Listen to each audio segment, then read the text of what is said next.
Hello and welcome, guys, to the humanity classes. So we have started a new series on Indian polity और किसी भी competitive exams को उठा के देख लें आप तो इंडियन पॉलिटी जो मेन इम्पोर्टेंस रहती है इसकी हर किसी कम्पिटिटिव एग्ज़ाम्स के लिए।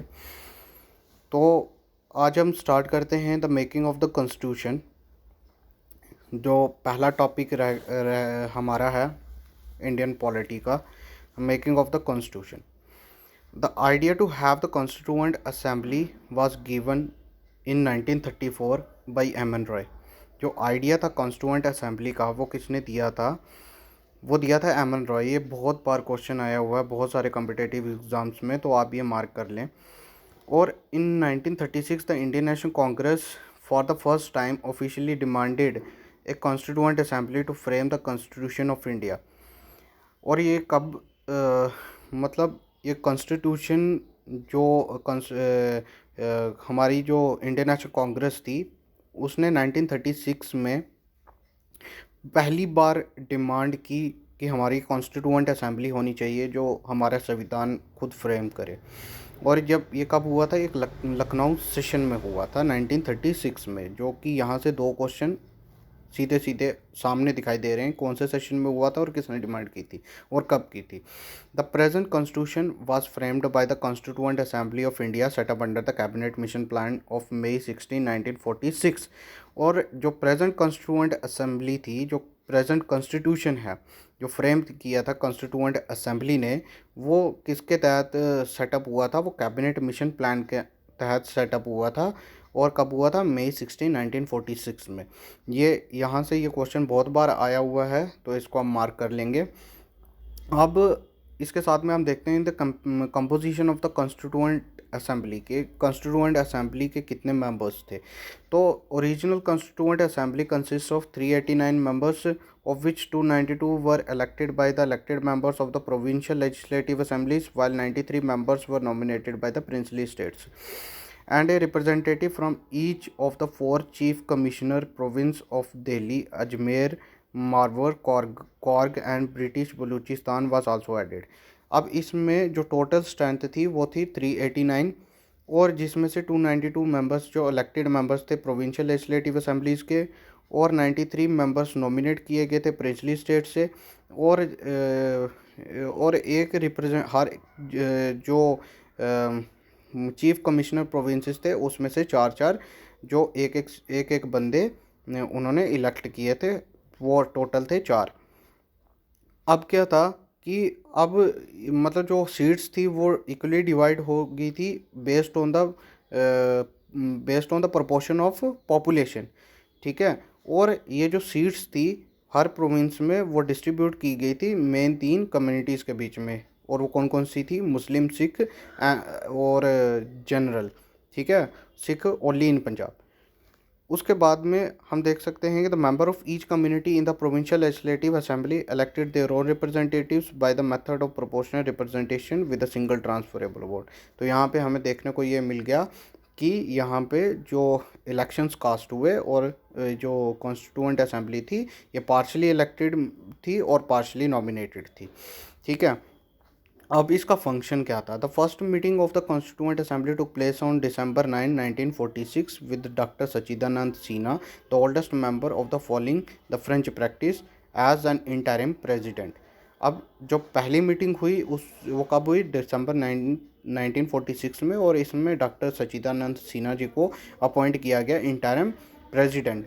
और उसके बाद में doctor Rajendra Prasad and H.C. Mukherjee were elected as its president and vice president. और दिसंबर 11 1946 को ये doctor Rajendra Prasad and H.C. Mukherjee को इलेक्ट किया गया president and vice president of the constituent assembly. B.N. Rao was appointed as the constitutional advisers of the assembly. और B.N. Rao को appoint किया गया कॉन्स्टिट्यूशनल एडवाइज़र। ये क्वेश्चन बहुत बार आया हुआ है, ये बहुत बार पूछा भी जाता है कि who was the constitutional adviser of the constituent assembly. तो इंपॉर्टेंट है, मार्क कर लेंगे। On December 13 1946 Jawaharlal Nehru move the historic objective resolution in the assembly. It laid down the fundamentals and the philosophy of the constitutional structure. It was anonymously adopted by the assembly on January 22, 1947. Its modified version formed the preamble of the present constitution.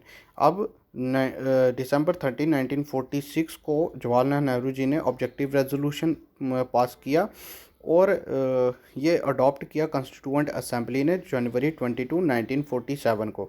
और इसी का जो modified version है वहीं से preamble of the constitution लिया गया, जिसको introductory part of the constitution भी कहा जाता है। अब ये जो सारी चीज़ें हैं वो सारी किसके ऊपर बेस्ड थी? इंडियन इंडिपेंडेंस एक्ट 1947 के ऊपर बेस्ड थी। और उसमें अभी जो ये एक्ट था उसमें क्या क्या चेंजेस हुई अब वो हम देखेंगे। The representatives of the princely states who had stayed away from the constituent assembly gradually joined it on April 20, 1947. Representatives of 6 states were a part of the assembly. After the acceptance of the Mountbatten Plan of June 3, 1947 for the partition of the country, the representatives of most of the other princely states took their seats in the assembly. The members of the Muslim League from the Indian Dominion also entered assembly. अब ये सारी चीज़ें हमें देखने को मिली कि जो representatives थे प्रिंसली स्टेट्स के, जो उसमें नहीं इंक्लूड किए गए थे, वो बाद में ज्वाइन हो गए। कब? April 28, 1947 में। और जो 6 स्टेट्स के रिप्रेजेंटेटिव्स थे वो भी इंक्लूड हो गए कॉन्स्टिट्यूएंट असेंबली में। आफ्टर द एक्सपेक्टेंस, अब माउंटबैटन प्लान की जो एक्सपेक्टेंस हुई वो June 3, 1947 को ही और किस लिए हुई? पार्टीशन ऑफ द कंट्री के लिए पार्टीशन हुई कंट्री की। और जो रिप्रेजेंटेटिव्स थे most of the princely states के took their seats in the assembly, और वो असेंबली में उनको सीट्स मिल गई और उन्होंने अपनी सीट्स ले ली। और the members of the Muslim league from the Indian dominion also entered the assembly.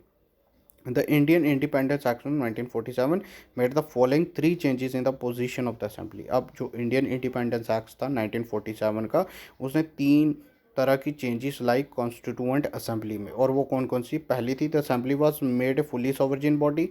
अब उसके पास पूरी पावर थी, वो फुली सॉवरेन हो गई थी। कोई भी लॉ जो था उसको अमेंड कर सकती थी, या कोई भी ब्रिटिश जो अमेंडमेंट हुई थी उसको अल्टर कर सकती थी या कुछ भी कर सकती थी।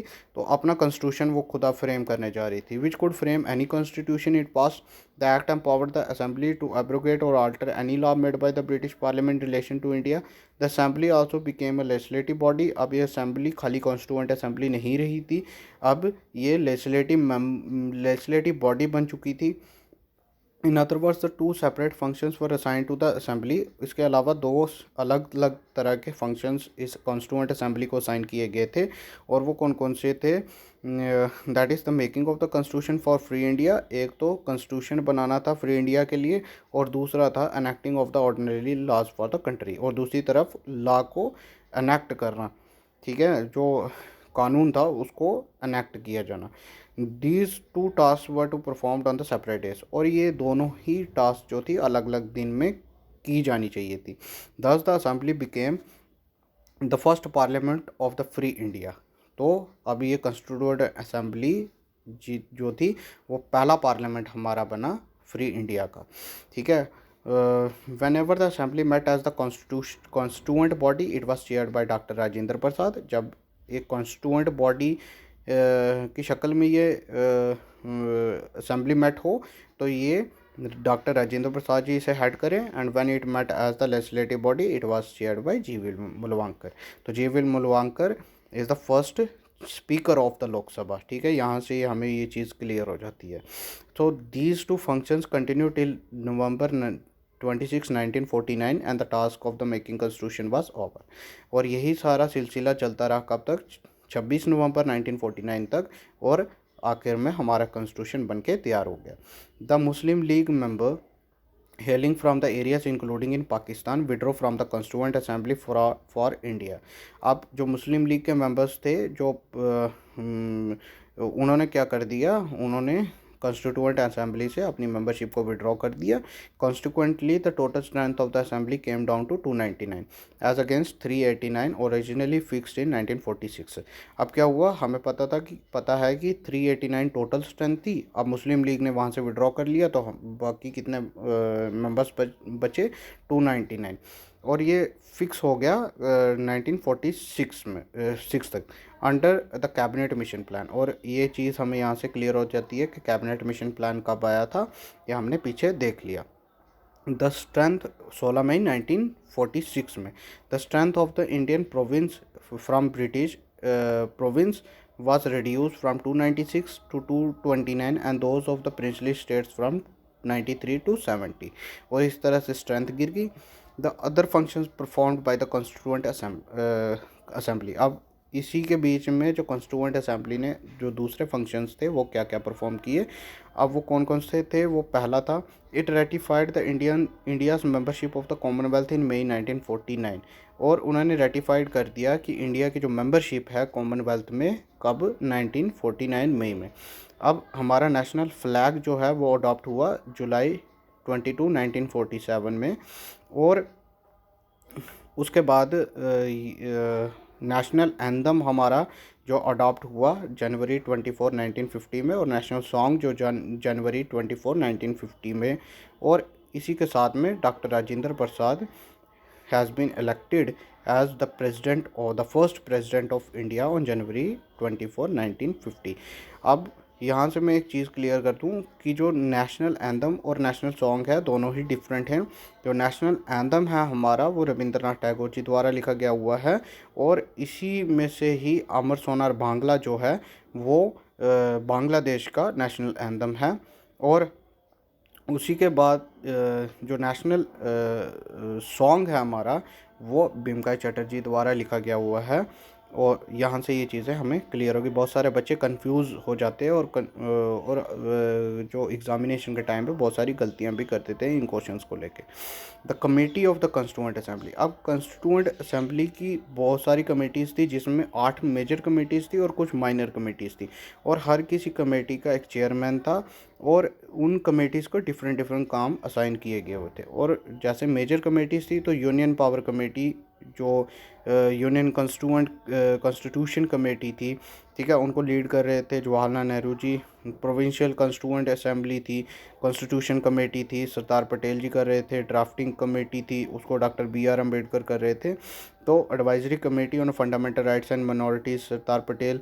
दिस कमेटी हैज़ 2 सब committees, that is fundamental rights sub committee जिसको JP कृपलानी जी कर रहे थे, और माइनॉरिटी सब कमेटी जिसे SC मुखर्जी कर रहे थे। और rules of procedure committee doctor Rajendra Prasad. State committee steering committee, बहुत सारी क्वेश्चन पूछा भी क्या हुआ कि steering committee and drafting committee, ठीक है, ये इंपॉर्टेंट है। तो स्टेयरिंग कमेटी डॉक्टर राजेंद्र प्रसाद कर रहे थे। इसी के साथ में बहुत सारी माइनर कमेटीज़ थी जिनको डिफरेंट जो मेंबर्स थे वो उनको लीड कर रहे थे, ठीक है। और इसी के साथ में जो इम्पॉर्टेंट है जिसमें से क्वेश्चन मैक्सिमम टाइम पे आते हैं तो वो है ड्राफ्टिंग कमेटी। तो ड्राफ्टिंग कमेटी विच, अब जो ड्राफ्टिंग कमेटी है वो इम्पॉर्टेंट है क्योंकि यहाँ से बहुत सारे क्वेश्चन देखने को मिलते हैं। तो drafting committee which bore the responsibility of drafting the constitutional document during the recess of the constituent assembly from July 1947 to September 1948 was formed on August 29 1947। अब ये जो ड्राफ्टिंग कमेटी थी ये कब बनी थी, अगस्त 29 1947 को। और इसके जो मेंबर्स थे और इसके जो चेयरमैन पहले जो इनके चेयरमैन थे वो थे डॉक्टर भीमराव अम्बेडकर, और उसके साथ साथ में N Gopal Swami Ayyangar, Alladi Krishna Swami Ayyar, KM Munshi, Syed Mohammad Saadulla and Madhavrao, DP Khaitan, ठीक है, ये सारे मेंबर्स थे इनके ड्राफ्टिंग कमेटी के। तो अभी हमने ये देखा कि ये जो making of the constitution, so making of the constitution important है, ठीक है, इम्पॉर्टेंट बहुत सारे क्वेश्चंस हमें देखने को मिले जो पेपर्स में मैक्सिमम टाइम भी आते हैं। तो आप इसके सोर्सेज जो हैं, ठीक है, आप एम लक्ष्मीकांत देख सकते हैं या तरुण गोयल की बुक आप देख सकते हैं, ठीक है, या ल्यूसेंट देख सकते हैं। तो वहाँ से आपको ये सारी चीज़ें क्लियर हो जाएंगी। और इसी के साथ में हम वीडियो को एंड करते हैं। होप कि सबको समझ आया होगा। और इसी के साथ में आगे आगे हम और भी वीडियोस लेके आ रहे हैं। सो स्टे ट्यून्ड और touch with us in humanity classes. Hope कि वीडियो सबने एंजॉय की होगी। Thank you.